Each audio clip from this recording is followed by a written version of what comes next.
السلام عليكم خوتي، مرحبا بكم في قناتكم يوسف.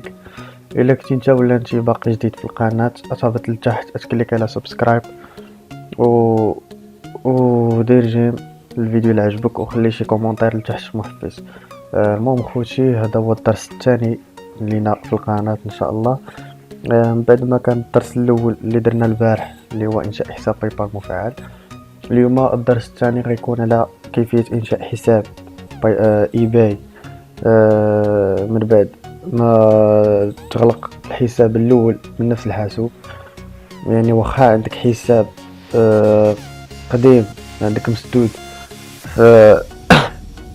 من نفس الحاسوب وما بغاوش يحلوا لك، عندي لكم الطريقه كيفاش انك تحل حساب إباي جديد واخا عندك واحد مغلوق في نفس الحاسوب، سسبان ديجا في نفس الحاسوب. المهم خوتي، قبل ما نبداو ما تنساوش ديروا لنا ابوني، لايك، شي كومونتير محفز لتحت. المهم خوتي، اول حاجه غادي ديرها في الحاسوب هي انك غادي تجي تحل يوزر جديد. كيفاش تحل يوزر جديد هو كلشي مشروح في هذا الفيديو. The first thing you want to do is go to Start and then Control Panel. In the Control Panel, you may have it set to look like Category. What I always do is I view by small icons. It's just easier for me that way. It lists everything out for me. And select User Accounts here in the bottom left. Once you're here, you probably already have an account set up when the computer was first set up, but we want to add either a new user, either an administrator or a standard user account on this computer. Now the difference is an administrator has complete access to this computer system.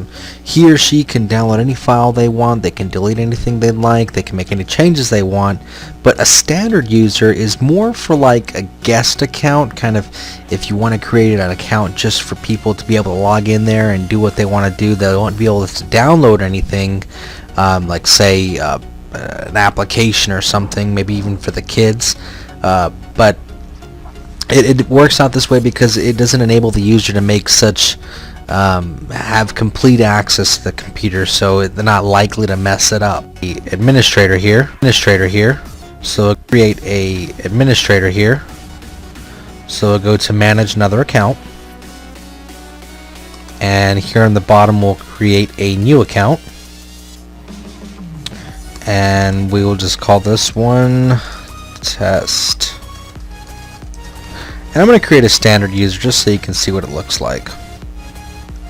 And once we've typed in the account, the username we want to use, we've selected whether we want it to be a standard user or an administrator. We hit create account.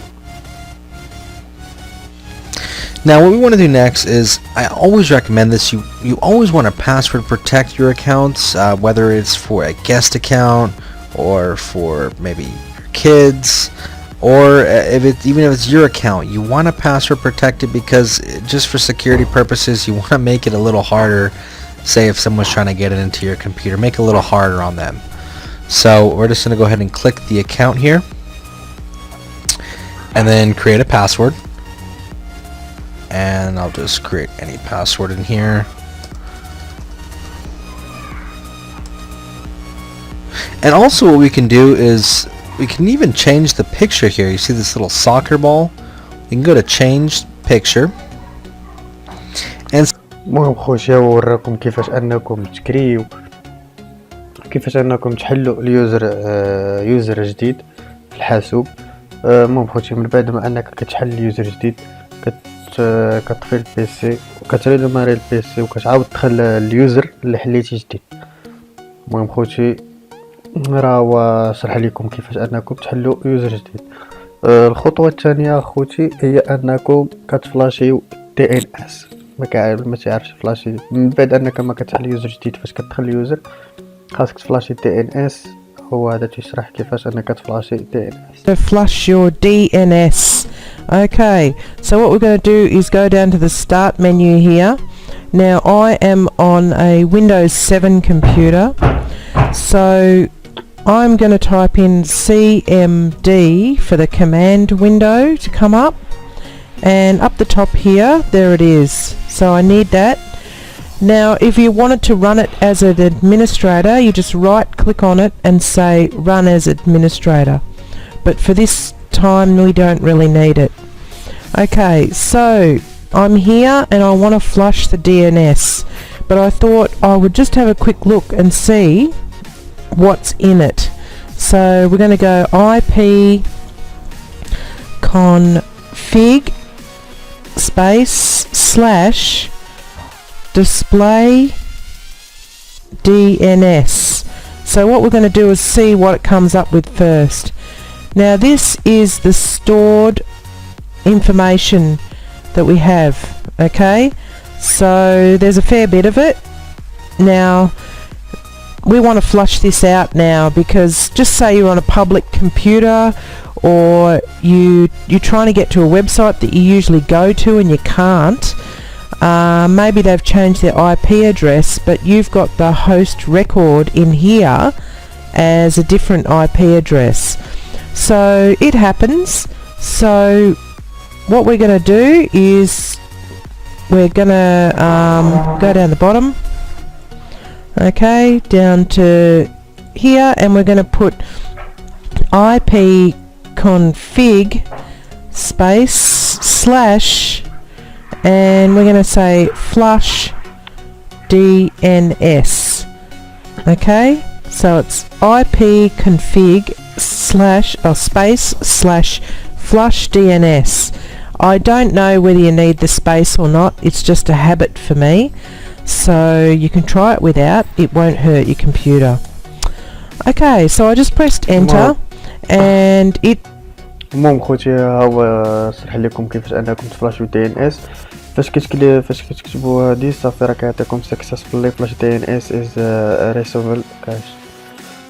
المهم خوتي دي ان اس هو انك كتمسح كاع داك الحساب، كاع داكشي اللي دخلتي ليه كيتمسح في الحاسوب. المهم سالينا دابا نفلاشي دي ان اس. بقات لنا كيفاش انك تفتح حساب ايباي. المهم خوتي اللي بغيت نقول لكم هو انك خصك تشوف شي نمره جديده باش تحل ايباي. واول حاجه خصك تحل هي البايبال، والبايبال ضروري خاصو يكون بمعلومات حقيقيه، اما بالوليد لاكارت الوالده ديالك، الخوادري ديالك، المهم شي واحد من العائله ديالك تقد به البايبال ولا نتايا. المهم بايبال ماشي بايبال ضروري خصو يكون بمعلومات حقيقيه. بالنسبه لايباي خوتي كما قلت لكم غتشريو نمره جديده وغتحلوا بها كونط. اللي ما كيعرفش يحل كونط، انا ديجا عندي كونط محلول باش تفادوا المشاكل. المهم خوتي هذا الفيديو راه غيكون طويل شويه، سمحوا لنا خوتي، ولكن اللي بغى يستافد خصو يكمل الفيديو. وخوتي ما تحلوش في اف ار، اش غتلقى بوان كوم، غتحل في بوان كوم كتجي كدير ريجيستر. المهم خوتي نوريكم انا الطريقه ديالي باش جاينا راه دزت من نفس الاخر، وقع لي نفس المشكل وتبعت هاد الميثود هادي. انا كدير الاسم ديال البيزنس ديالك، مثلا البيزنس ايميل، ايميل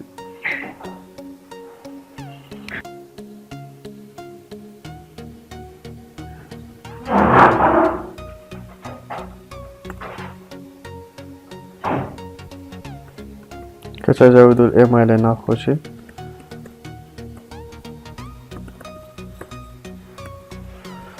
انا الباسورد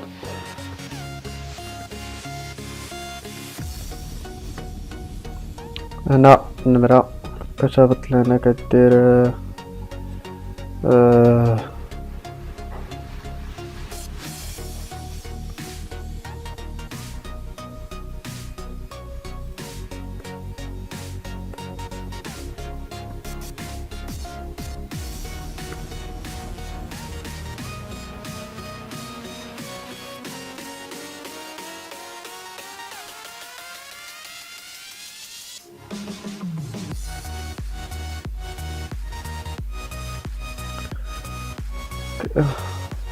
مراكو كتكتبوا النمرة ديالكم.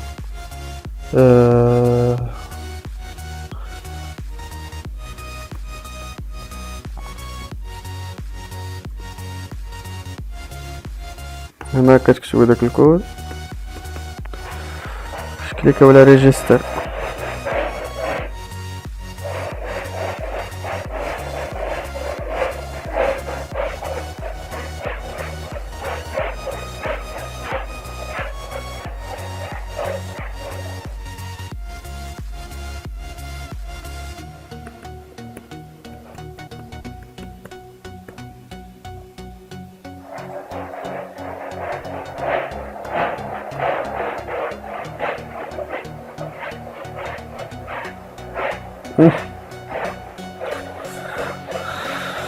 بروبليم حتى مع هادو. الله يقبلو شهادة. 1-5-4-3-4-3 ريجستر. الحمد لله.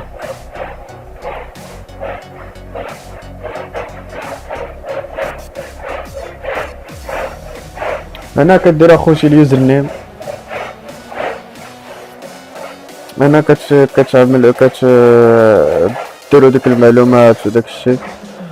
المهم خوتي هنا انك باش الادريس ديالك اخوتي كتفادى انك ما ديرش الادريس اللي كنتي داير في الادريس القديم.